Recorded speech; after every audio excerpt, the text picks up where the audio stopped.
So another thing that I see with this very common pattern of the right side being forward and the left side being back, and this is probably 75–80% of people, it has a lot to do with handedness, hand dominance, foot dominance, and then it gets patterned in just in our seated postures and things like that. But the sacrum, I'm going to come around. So as this side comes forward, the sacrum is situated between the two ilia. And then there's a lot of ligaments here that are quite strong. You know, you have the sacral tuberous ligaments and sacral coccygeal ligaments, and you have ilio-lumbar ligaments, and they're all pulling, keeping this area very structured. So it's a very strong structure generally. And we can see how the lumbar rotation is here. But the sacrum gets dragged along with this, with the ilia. So the ilia are doing this, and the sacrum is coming along for the ride, doing this. Here's the ilia. Here's the sacrum. So we can see that here, how this, they call it the sacral sulci, but the sacral sulci is deep here on the right and high here because it's getting dragged along. So, and that's enough of that mechanics for now. So one thing to do, the other thing that does is that jams the opposite lumbar. So really, when we're stuck here in this SI joint, is what we call it, the translation of force here that we talked a little bit about another time, it goes across, but it does not continue vertically. It's just going straight across, creating some irritation in the lumbar spine. Same thing here. It looks a little different because that side allows some translation into the lower lumbars. And we saw this in seated. There was another picture that we took of that in seated when we were doing side bending. So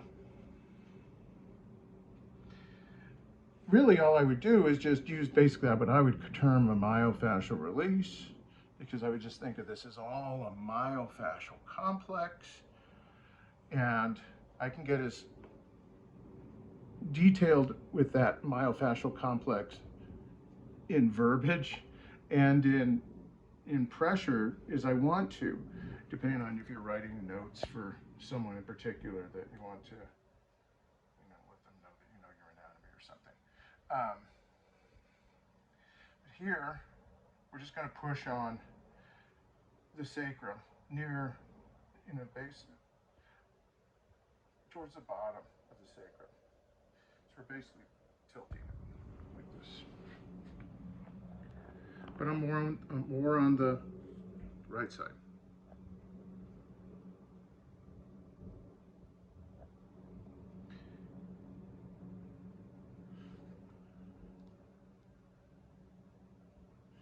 So I'm going to do that a few times. That's enough. It's already loosening up because we had the ilia. We treated the ilia a little bit. That got the myofascial unit warmed up.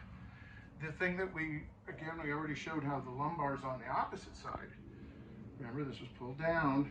So this, what we find is the lumbar facets jammed on the opposite side, on the contralateral side.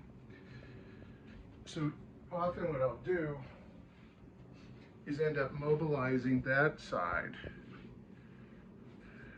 So the lumbar facets are situated like at this angle, a sagittal angle like this.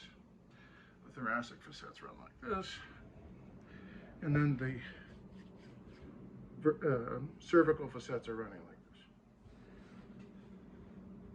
So we want to restore that movement a little bit. Now that she's moving better through the pelvis, we want to make sure that the lumbars have good movement as well.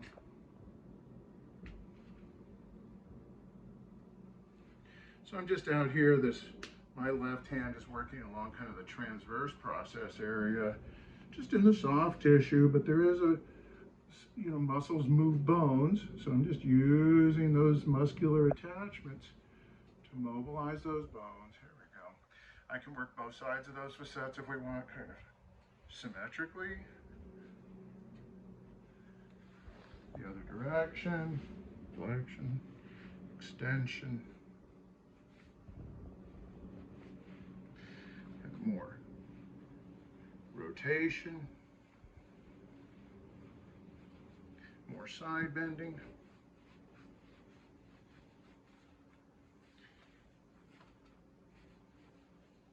All right. So just that.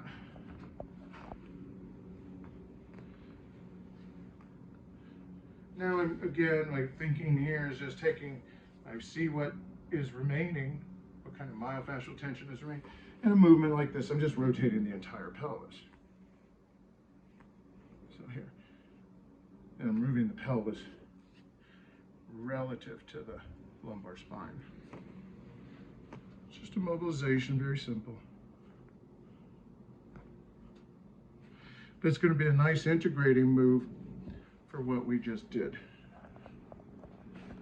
There we go.